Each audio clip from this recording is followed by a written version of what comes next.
స్వాగతం. మహాభారతంలోని అనుక్రమణి పర్వంలోకి మన విశ్లేషణ కొనసాగిస్తున్నాం.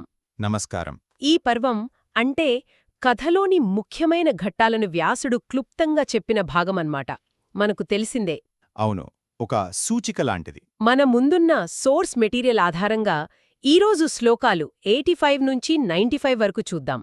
అంటే పాండవుల వైభవం పెరగడం దగ్గర్నుంచి కౌరవులలో అసూయ మొదలై చివరికి ఆ పాచికల ఆట వరకు ఎలా దారితీసిందో. సరిగ్గా చెప్పారు.